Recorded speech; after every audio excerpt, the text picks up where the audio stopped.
The Audio Beacon, January 2023. The adoration of the Magi was the first and most widely used Christian symbol for the Nativity. Epiphany. This word indicates the manifestation of the Lord, who, as St. Paul tells us, makes himself known to all the nations, today represented by the Magi. In this way, we see revealed the glory of a God who has come for everyone. Every nation, language, and people is welcomed and loved by him. It is symbolized by the light, which penetrates and illumines all things. Pope Francis, Epiphany 2020. Interestingly, the Bible doesn't mention how many wise men there were, just that 3 gifts were given and that they came from the East. The common consensus is that there were between 2 and 20 wise men. They were likely to have been Zoroastrian priests. It wasn't until about 500 AD that 3 was accepted to be the standard number of wise men, the reasoning simply due to the number of gifts. Sonnet for Epiphany. We think of him as safe beneath the steeple, or cosy in a crib beside a font. But he is with a million displaced people, on the long road of weariness and want. For even as we sing our final carol, his family is up and on that road, fleeing the wrath of someone else's quarrel, glancing behind and shouldering their load. Whilst Herod rages still from his dark tower, Christ clings to Mary, fingers tightly curled. The lambs are slaughtered by the men of power, and death squads spread their curse across the world. But every Herod dies and comes alone to stand before the Lamb upon the throne. Malcolm Geet, chosen by the King to be read at the carol service on the 15th of December. Ministry Letter. Dear Parishioners, I have now been in the Benefice for nearly 4 months, and am starting to recognise routes to the different churches, although I have not completely weaned myself of the sat-nav. It is a good opportunity, as we enter the new year, to update you regarding what has been happening and to share some of the things we are hoping to be able to celebrate next year. Christmas editions. In December, we held 2 well-attended Christingle services in Kintbury and Inkpen, which included lively, interactive versions of the Nativity story. I am grateful to the adults for the enthusiastic way they delivered their lines. We also ran 2 Christmas experience journeys for Inkpen and Kintbury schools. It was an exciting way to share the Nativity and to engage children in the events and celebrations of this major Christian festival. Children travelled around stations set up in the church and had opportunities to respond through multi-sensory activities. I am very grateful to the 2 teams of volunteers who prepared the props, led the stations and hosted in the 2 churches. Associate Priest. Currently, I'm covering all the churches in the Benefice on a half-time post. Sadly, despite advertising twice, no appointment was made for a person to focus on the southern parishes. The post has now been rewritten in the hope of making it more attractive. It is being re-advertised on January 13th, with closing date on 12th of February, shortlisting on 16th of February, and interviews on 1st of March. It would be lovely if we could make a positive announcement as we head into Easter. Administrator. In October, our Benefice administrator stepped back into the retirement from which she had been coaxed. We are currently advertising for a person to fill the role, an enthusiastic and creative person who can work 16 hours a week from home, with the provision of an administrative base in the vestry at Kintbury. Do consider if this could be you. Lent course. I am running a special Lent course in 2023 from 10 a.m. to 12 noon on Wednesday, 22nd of February, Ash Wednesday, Wednesday 8th of March, Wednesday 15th of March, Wednesday 22nd of March, and Wednesday 29th of March.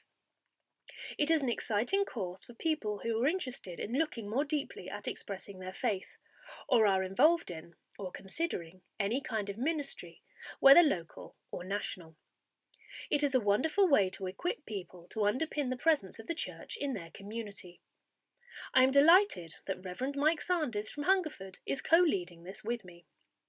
Whether you are just interested in understanding more about your faith, would like to support others, or feel that you might like to explore and develop your own ministry, I do encourage you to come along. It can open the opportunity of being authorised as a lay leader in the church. Sound equipment. Shortly after arriving, I made an application to the Diocese Development Fund for a portable, battery-operated sound system. I was delighted that the Benefice was awarded £1,000 to make that purchase possible. It can be used for special occasions in churches that are without a sound system. It also enables us to take services out of the church buildings and into some of our beautiful surroundings. We're already thinking about the possibilities of visiting Coombe Gibbet at Pentecost and a family picnic in a field or farm to celebrate Rogation, but do contribute any ideas you may have. Weddings 2023. We have 10 weddings booked so far for next year. It is always a privilege and joy to host such a special event in one of the Benefice churches. I have conducted 4 lively baptisms since my arrival and anticipate more next year when the weather is more welcoming for little people.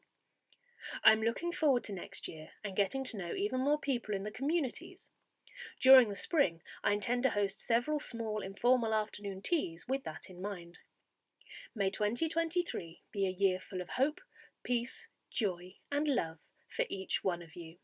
Reverend Annette. Weather sayings for January. If the grass grows in January, it grows the worse for all the year. A January spring is worth nothing. If the birds begin to sing in January, frosts are on the way. March in January, January in March. Forecasting the Country Way by Robin Page. You have been warned. Christmas in Kintbury. My dad, David, was a shepherd and says, "It was a lovely occasion to be part of, and I had great fun handing out the cuddly sheep to lots of children in the service." I was one of the Kintbury carolers, and we had a lovely time singing the carols and leading the first Noel with great gusto. It was particularly good to see so many families filling the church for such a joyous celebration, superbly led by Jenny Vesey and accompanied by Chris Lambert on the organ and the piano. From Toby Wright. Christmas in West Woody. On Christmas morning, Jenny conducted a service of extended communion, the first in the Benefice for some years, and Richard gave the sermon. Christmas at Emborne. At the heart of our celebrations was, of course, the Christmas Eucharist, celebrated by the Reverend Tom Moffat in an invigorating and reverential service. This year the weather was variable. We gathered in the dry, but left in the rain. Many people ensured the service took place in a warm and decorated church.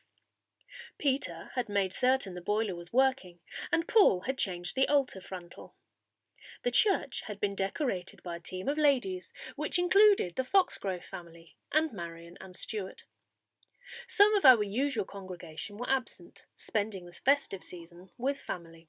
Pam was in Norfolk, Pat in Romsey, and Margaret in Bristol. For John King there were differences this Christmas. Christmas communion celebrated at home by the Reverend Rita Ball. COVID amongst close neighbours prevented Anna meeting her mum, but to my delight enabled Anna to spend much of the Christmas season with me. Sadly, Peter's family were not able as planned to come to Newbury, so Peter joined John and Anna at Oaken Grove, where we shared the festive foods and watched the royal broadcast. Recent developments enabled John and Anna to visit in spirit many places of worship. We attended the Christmas Eucharist, both in Truro Cathedral and York Minster, and carol services in cathedrals, churches and Oxford colleges. I was able to share the Christmas message with many clergy and choirs. I was reminded that joy and hope are at the heart of the Christmas message. Hope because the birth of Christ had meant that God was with us in our daily struggles. Above all, I was reminded that we must not forget that poor Jesus was born in an occupied country to a lowly family in a stable. I heard a wonderful sermon from the Archbishop of York, once our own Bishop of Reading. It was centred around Handel's Messiah. In short, for me, it was a different Christmas, but a lovely one. Neighbours shared food with me, and friends the Christian message. Christmas at Emborne this year was different, but nonetheless, in essence, it was the same. A small community sharing together the joy of the simple message that God has become man to bring us hope. John King. Coombe. The shrine of St Swithin in Winchester Cathedral is a reminder that for most of its existence, St Swithin's Coombe has been in the Winchester diocese and deemed to be in Hampshire. And for us true-born Hampshire hogs, it still is. It has been described as lying in a lonely tree-shaded cradle. On a minor point, I cannot quite accept the tradition that Charles II and Nell Gwyn came here. Why face a long uncomfortable journey with other remote places within easier reach? Is there evidence to support the legend? In her diary of 1945, Frances Partridge writes that in May they picnicked at Walbury Camp and walked down to Coombe Village to look at the little church. She then went on to find leopard's bane gleaming under the trees in Coombe Wood, the starry face of stitchwort balancing in the long grass, and valerian sprouting even from the chimneys of Coombe Manor. 50 miles of good road. And what is 50 miles of good road? Little more than half a day's journey. Yes, I call it a very easy distance. That was the opinion of Mr. Darcy from Jane Austen's novel of 1813, Pride and Prejudice. Whether many travellers of the time would have agreed with him is difficult to say. Of course, roads in towns and cities would have been very different from roads, where they existed, in rural areas such as ours. The villages of our Benefice would have been linked back then, as now, by a network of winding lanes, but then they would have become muddy and impassable in bad weather. Street names sometimes indicate what would have been the most direct or preferred route into larger towns such as Newbury Street in Kintbury, the road which can be followed eastwards through Hampstead Marshall and Emborne to enter Newbury on the south side or oldest part of town. This would have been the route used by the carriers' carts and others for whom life moved at a much slower pace. In Jane Austen's day, many working people rarely travelled beyond a few miles from their homes, although there were, of course, exceptions, such as the servants who travelled with their more affluent employers. But for many people, the local villages furnished all their day-to-day needs, and even somewhere as small as Coombe had its own shops and even a post office. But for some people, and it goes without saying these were the upper classes, travel to the world beyond was part of their lives.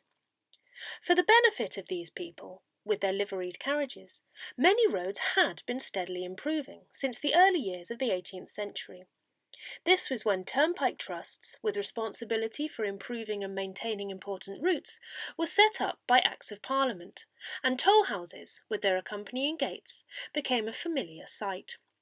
So, whilst the lanes through Kintbury to Inkpen, West Woody and the like would have remained dusty or muddy trackways, roads linking important towns were much improved to facilitate coach travel. At this time, Bath had become a very fashionable venue for the upper classes, many of whom travelled there from London. Consequently, the road we now know as the A4, the Bath Road, was much repaired and widened.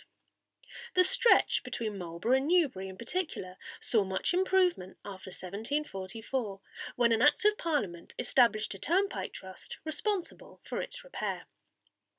Milestones erected along the route at this time can still be seen today. One of its trustees was a man local to our area, a Dr. Brickenden of Inkpen House, who, one can presume, could see the advantage of faster travel beyond his village. The first public stagecoaches to run between London and Bath had begun in 1657, when there were 2 regular services a week. By the end of the 18th century, however, the service had grown to over 150 a week. The Bear Inn, Cheap Street, Bath, even advertised a day-and-a-half coach to London every Monday, Wednesday and Friday. This was the express travel of the day. For those able to afford to travel, mail coaches offered a more comfortable and speedy travelling experience. In 1782, John Palmer, a theatre owner from Bath, suggested to the post office in London that mail could be transported more quickly using the service he had developed for transporting his actors and stage scenery. An experimental run proved he was correct, and his coach travelled along the Bath Road to London in just 16 hours. Mail coaches were pulled by teams of 4 horses, each team replaced every 10 miles at one of the many coaching inns which had become well established along the Bath Road. Journeying more frequently through the night when the road was less busy, the black and maroon coaches with the coat of arms and words Royal Mail emblazoned on the doors would have made a striking sight on a moonlit night as they made their way towards the toll house by the Hoe Benham turning. There would have been a stop too at the Elcott turning. We know this because mail for the local area was deposited with the blacksmith there. We have, at St Mary's, Kintbury, a letter written by Reverend Noyes Lloyd of Enbourne regarding his communication with the sculptor Scheermakers regarding the monument of the former Lady Craven, now in the north transept. Presumably written and sent from London, the letter is for the Reverend Thomas Fowle of Kintbury, but the direction is to the blacksmiths at Elcott. From here, the mail would have been collected and distributed. For those of the letter-writing classes, having relatively easy access to a speedy mail coach route must have been a big advantage. But would this much improved turnpike road, along with the availability of fast travel to the bright lights of London or the fashionable resort of Bath, have really made much difference to the working villages of Coombe or Inkpen, West Woody or Kintbury? For those for whom travel was either by carrier's cart or a stout pair of boots, the answer is most probably no. The road to Newbury would have remained the lane through Enbourne, and the route to Hungerford was across the common. For the toilers in the fields to the north of Kintbury, Hampstead Marshall or Enbourne, the sight and sounds of fashionable coaches rumbling past must have emphasised the great gulf between their lived experiences and those of the better off. So who would have used the new improved Bath Road? It goes without saying that the upper classes and members of the wealthier middle classes are most likely to have made the Bath Road their route of choice, particularly those who kept and maintained their own efficient carriage and horses. Dr. Brickenden of Inkpen House, an early commissioner of the Turnpike Trust, was most probably acting out of self-interest in his support for the road. Members of the Craven family of Hampstead Marshall may well have availed themselves of the fashionable amenities and social life to be had at Bath during the season. For the likes of them, a seat with very easy access to the Turnpike Road was equivalent to one's country retreat having easy access to the M4 and onwards to Heathrow today.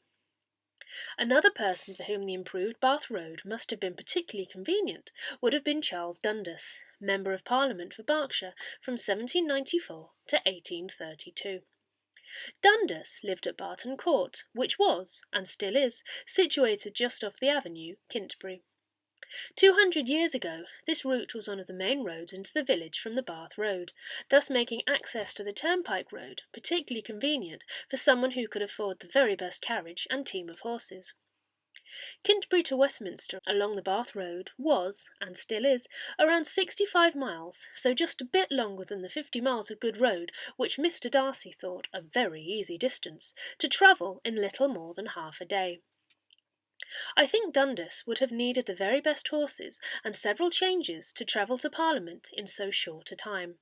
However, if Palmer's coaches managed nearly twice the distance in 16 hours, it seems likely that the MP could have reached the House from his house on the same day as he set out, all other things, such as weather conditions, being equal. Tessa Locke. Last month, Tessa wrote about the Romans in Kintbury. Here is a picture of the flooring from the bathhouse, authenticated by PAS. Have also found Iron Age pottery shard, Mesolithic bladelets, and pot remains, plus this lovely hagstone. And there is a picture of the flooring from the bathhouse and the hagstone. Walbury Beacon Benefice contact details. Rector, Reverend Canon Annette Shannon, 01488 646 385. Jenny Veazey, email jennyveazey@hotmail.com. Benefice Office 01635 226 064. email wbboffice@gmail.com. Items for the beacon, 2 penny, on Ian_Fletcher43 @btinternet.com, or Phil on pji@crestednewtcomputing.co.uk. To be added to the beacon distribution list, please email the Benefice office. Services in Walbury Beacon Benefice for January 2023. To check for changes, please check the weekly Benefice email if you are on the circulation list. Add your name, email wbboffice@gmail.com. Look on the website https://www.walburybeaconbenefice.org.uk/ or a church near you https://www.achurchnearyou.com for up-to-date information, confirmation of service times and location. In order to protect more vulnerable parishioners, we would appreciate those attending services in all our churches to continue to practice hand sanitising, wearing of face masks, and respect for those who wish to maintain social distancing. Sunday, 1st of January, the naming of Jesus. Kintbury, Holy Communion, 8 a.m. Kintbury, Holy Communion, 9:45 a.m. Sunday, 8th of January, Epiphany. Kintbury, Holy Communion, 9:45 a.m. West Woody, Holy Communion, 11:15 a.m. Inkpen, Holy Communion, 8:30 a.m. Enbourne, details to follow, 11 a.m. Sunday, 15th of January, 2nd of Epiphany. Kintbury, Holy Communion, 8 a.m. Coombe, Holy Communion, 11:15 a.m. Inkpen, Holy Communion, 9:45 a.m. Sunday, 22nd of January. Kintbury, Holy Communion, 9:45 a.m. West Woody, Holy Communion, 11:15 a.m. Enbourne, Evensong, 6 p.m. Sunday, 29th of January, 4th of Epiphany. Kintbury, Holy Communion, 8 a.m. Inkpen, Benefice Holy Communion, 9:45 a.m. We are planning to have 2 services per month at Enbourne. The next is on 8th of January at 11 a.m, note new time, and then Evensong on 22nd of January at 6 p.m.